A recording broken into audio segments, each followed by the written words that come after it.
sudah lama dinanti-nanti. Ya, ini dia part 2-nya.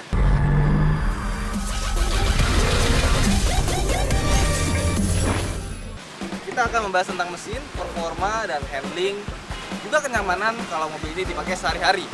Oke bang, buka nggak mesinnya? Nah, 2 kali, nah sip. Jadi dia nggak ada tuas lagi, kita tinggal buka 2 kali, cerk-cerk gitu ya.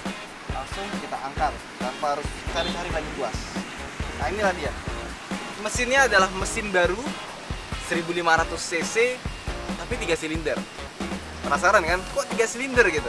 Tenang, meskipun 3 silinder dia pakai twin power turbo, jadi tenaganya bisa mencapai 136 horsepower dan torsinya mencapai 230 Nm pada RPM 4500 hingga 6000. Jadi dia linear seperti Ford Fiesta EcoBoost, cuma dia 1500 cc dan tenaga jauh lebih besar. Mungkin kalau misalnya kita ukur dari tenaga horsepower dan torsinya memang tidak seberapa, tapi performanya dalam 0 ke 100 bisa mencapai 7,8 detik saja. Jadi kalau dibandingkan dengan mesin 1600 cc 4 silinder sebelumnya yang hanya 121 horsepower, ini sudah jauh lebih besar meskipun silindernya berkurang 1 dan cc-nya berkurang 100 cc. Kalau misalnya masih kurang juga, Mini Cooper juga menyediakan Mini Cooper S. Itu jauh lebih bertenaga karena 189 horsepower dan torsinya 300 Nm. Nah, itu lebih gila lagi. Kenapa? Karena 0 ke 100 dapat ditempuh hanya dengan 6,5 detik saja. Luar biasa bukan? Tapi bukan performa yang menjadi fokus dari pergantian mesin baru Mini Cooper. Fokus utamanya adalah konsumsi bahan bakar yang kini untuk dalam kota menjadi 17 km per liter dan untuk luar kota menjadi 26 km per liter. Luar biasa bukan? Dan kalau misalnya Anda suka bagian mesin, gue berasa mobil ini seperti Porsche Macan. Jadi kalau kita angkat, ini setengah bodi depannya itu keangkat semua dan lampunya ikut menempel di sini. Lampunya tetap. Yuk kita tes. Sekarang kita mau coba start dengan mobil ini. Kalau misalnya mobil biasa itu biasanya tombol start stop engine itu bentuknya bunder dan ditekan. Itu terlalu mainstream sob. Nah kalau dia ini dibikin tuas. Jadi kita pencet ke bawah, kita injek rem, pencet ke bawah. Nah, mesinnya langsung nyala. Bergetar sedikit, setelah itu suara mesinnya, getaran mesinnya tidak terasa seperti mesin 3 silinder. Kecuali memang suaranya raungan mesin 3 silinder. Dan jujur aja gue lebih suka mesin 3 silinder dari suaranya, karena dia meraung dibandingkan dengan melengking. Kita pindah ke posisi D. Ya, kita coba jalan. Dia punya sistem automatic start stop. Jadi kalau misalnya kita lagi di lampu merah atau misalnya lagi kemacet, dia akan berhenti mesinnya ketika kita menginjak pedal rem. Gini, kita rem sampai berhenti. Nah, mesinnya mati, tapi dia ada tulisan ready, bukan di off. Jadi kalau misalnya kita lepas pedal rem, mesinnya akan menyala dan mobil akan langsung berjalan. Nah, lucunya lagi kalau kita berada di mode green, dia akan mengukur seberapa hemat kita menggunakan mobil ini dengan ada tulisan di sini 0,3 km. Jadi kalau misalnya kita 0,3 km di situ, tandanya kita telah menghemat bensin dengan jarak lebih irit 0,3 km. Bisa bikin hingga 1, bisa bikin hingga 2, 3, bahkan bisa sampai 10. Kalau misalnya kita bawa mobilnya dengan cara yang sangat hemat. Cruising di kecepatan 50 hingga 60, mobil ini terasa lebih nyaman dibandingkan dengan pendahulunya. Mulai dari suspensinya yang kini dibuat sedikit lebih empuk dan steering feel-nya juga masih enak ya. Jadi meskipun dia sudah electric power steering, tapi dia feelingnya masih terasa enak, nggak menghilangkan feelingnya. Dan kalau misalnya menurut Anda mobil standar itu pelan, enggak pada mobil ini. Kita ubah misalnya dari driving mode ke mid mode, atau kita ubah lagi ke go-kart mode. Kalau misalnya kita pakai sport mode, nanti ada tulisannya maksimum go-kart feel. Jadi pedal gas akan lebih responsif. Dan ketika dilepas, dia engine brake-nya jauh lebih terasa. Tidak hanya itu, dampernya juga langsung berubah. Jadi steering kita akan lebih terasa responsif dan suspensinya bertambah keras. Jadi dia bisa kencang saat tepat dan nyaman di saat yang tepat. Misalnya gini, kita manuver ya, itu enak banget. Oke, sport mode jujur aja nggak enak.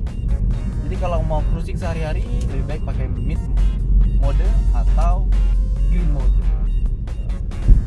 green mode kalau kita lepas gas dia jauh lebih meluncur gasnya. Dan tentunya suspensinya jauh lebih empuk dibandingkan dengan yang tadi sport mode. Oke, bukan berarti tarikannya jadi malu-maluin. Kita gas, dia masih responsif. Waduh, kenceng banget. Tiba-tiba ada 100 aja. Jadi di green aja kita masih kenceng. Dan kita mau pindahin ke manual juga gampang. Pindahin ke manual, turunin gigi dan engine brake-nya akan terasa sangat enak sekali. Yang lebih responsif lagi tinggal ubah ke sport mode. Dan body roll mobil ini sangat-sangat mini. Jadi terasa benar-benar inilah mobil kecil yang memiliki performa luar biasa meskipun hanya pada varian standarnya. Gak usah upgrade ke tipe S pun, tipe ini pun juga tarikannya sudah mumpuni sekali dibandingkan dengan mobil-mobil lainnya. Meskipun gue bilang mobil ini suspensinya lebih empuk dibandingkan dengan versi sebelumnya, tetap saja mobil ini masih terasa sangat kaku, stiff. Kalau kita lewatin prosedur, kita harus menurunkan kecepatan cukup signifikan karena ini suspensinya memang dibuat seperti go-kart feel katanya. Makanya gue bilang ini mobil kalau udah pakai mobil ini itu jadi malas pindah ke mobil lain karena memang bener-bener enak dipakai buat sendiri. Bener-bener fun to drive. Untuk suara kekedapan kabinnya, kalau untuk suara-suara luar, suara motor lewat gitu, ini mobilnya kedap. Tapi kalau misalnya kita bicara tentang suara mesin, masih kedap juga. Kecuali kita sudah lewat dari RPM 4000. Dan yang paling mengganggu adalah kalau misalnya kita lebih dari 120 km/jam di tol, itu suara ban agak masuk ke dalam. Tapi memang ini adalah mobil yang diciptakan untuk memberikan kesenangan mengemudi. Makanya kekedapan kabin terutama dari bannya, dari mesinnya agak dibuat masuk ke dalam di putaran tinggi dan di kecepatan tinggi.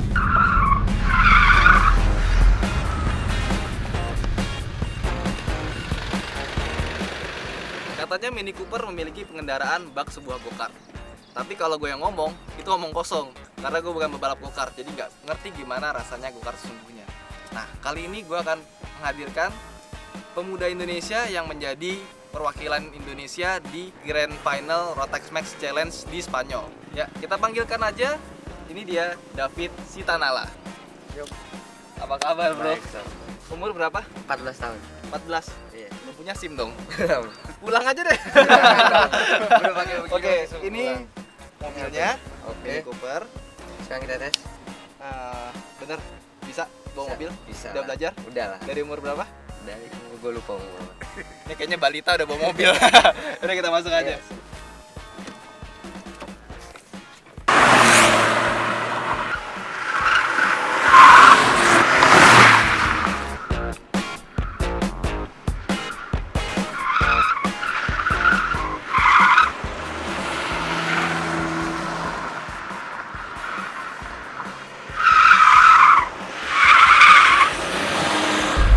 Tadi lu udah coba manuver-manuver nih.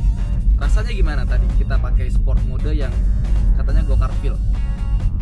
Sport mode yang go-kart itu rasanya emang bener-bener kayak go-kart beneran ya. Jadi suspensinya tuh jadi lebih keras, terus steering column-nya jadi lebih berat. Jadi udah bener-bener kayak hampir menyamai go-kart banget. Terus apalagi didukung juga dengan sasisnya juga. Rigid ya? Iya, lebih rigid ya sasisnya. Nah, gimana gitu kalau kita belok tuh bodinya tuh kayaknya ngikut aja gitu ya? Iya, jadi setirnya itu lebih sensitif gitu. Kalau misalnya kita belokin dikit, mobilnya udah belok. Jadi itu bener-bener kayak go-kart. Tarikan gimana tarikan? Tarikan buat 1500 cc udah enak banget ini. Apalagi mesinnya twin turbo ya katanya. Jadi ya udah pas banget lah buat kita pakai di kota Jakarta ini. Apalagi bodinya juga kecil kan, jadi lebih enak buat macet-macet. Kalau lu punya duit beli nggak? Gue sih pengennya gitu. Lu belum punya SIM. Cuman Kan gua tapi belum SIM punya. balap ya? SIM balap udah ada sih. SIM balap udah ada. Sial, gua aja belum punya SIM balap, dia udah punya. Akhirnya kita tiba kepada kesimpulan. Nah, bagaimana kesimpulan kami terhadap Mini Cooper terbaru ini? Menurut kami tampilan Mini Cooper secara eksterior lebih modern dan kembali ke basic Mini Cooper pertama. Dan dari interior sekarang sudah lebih lega, lebih praktikal untuk sehari-hari dan juga lebih nyaman jika kita menggunakan mid mode atau green mode. Lebih hemat bahan bakar lagi kan. Dan gimana David Nurbianto si Tanala gimana performance dari mobil ini? Iya, kalau menurut gue performance dari mobil ini emang sangat mirip dengan go-kart ya. Cuman kalau misalnya lu masih mau yang lebih mirip dengan go-kart ya, Mini masih menyediakan Mini Cooper S kok, yang performanya lebih bagus daripada mobil ini. Oke. Ini gue terima kasih banget dan selamat kamu membawa nama besar Indonesia di Spanyol. Semoga bisa jadi juara 1 ya. Makasih, doain Oke. ya. Terima kasih Fit. Jangan lupa follow Twitternya dan dukung dia di Spanyol ya, karena dia membawa nama harum Indonesia di sana. Congrats ya. Oke, Semoga makasih ya, sukses. Ini apaan lagi nih? Ini apa ini? Keren ya. Bro, jangan lupa like, subscribe kita di sini dan sampai jumpa di review Autonet Max berikutnya. Fir, jalan.